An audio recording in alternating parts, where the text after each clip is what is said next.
Hi, I am Dr. Bhushan, BTM Vet Care Hospital, Kukatpalli. Today I am here to share an important topic. The topic వచ్చేసి tick fever. దీన్నే మనం tick born disease అని కూడా అంటాం. ఇది ఎలా వస్తుంది, ఎందుకు వస్తుంది, ఇది వస్తే ఎలాంటి కేర్ తీసుకోవాలి, ఎలాంటి ప్రివెన్షన్ తీసుకోవాలి ఇది రాకుండా అనేసి ఈ వీడియోలో డిస్కస్ చేద్దాం. దీన్ని టిక్ ఫీవర్ అంటాం, లేదంటే టిక్ బార్న్ డిసీజ్ అంటాం, ఇంకోటి రికెట్సియల్ డిసీజ్ అని చెప్పేసి అంటాం. It is caused by rickettsia. ఇది వన్ టైప్ ఆఫ్ బ్యాక్టీరియా. దీంట్లో వచ్చేసి బెబిషియా, అనాప్లాస్మా, ఎర్లిషియా మూడు ఉంటుంది. It is not a contagious disease, but it will transmit by tick bites. ఇది కంటేజియస్ కాదు, ఒక డాగ్ నుంచి ఇంకో డాగ్కి స్ప్రెడ్ అవ్వదు, కాకపోతే ఇది టిక్ బైట్స్ వల్ల వచ్చేస్తుంది.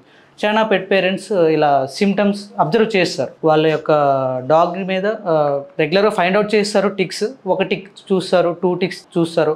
ఒక 2 days 3 days తర్వాత సిమ్టమ్స్ ఏమన్నా డల్ ఉందని తీసుకొస్తారు. అడిగితే ఒక టిక్కే ఉంది కదా, అందుకే నెగ్లెక్ట్ చేసామని చెప్పేసి చెప్తూ ఉంటారు పెట్ పేరెంట్స్. కానీ అలాంటి నెగ్లెక్ట్ ఎవరు చేయకండి. ఒక టిక్ ఉన్న ఇన్ఫెక్టెడ్ టిక్, ఒక టిక్ బైట్ చేసినా కానీ ఇన్ఫెక్షన్ వచ్చే ఛాన్స్ ఉంటుంది. ఆల్ ఓవర్ బాడీ ఉండాల్సిన అవసరం కూడా లేదు.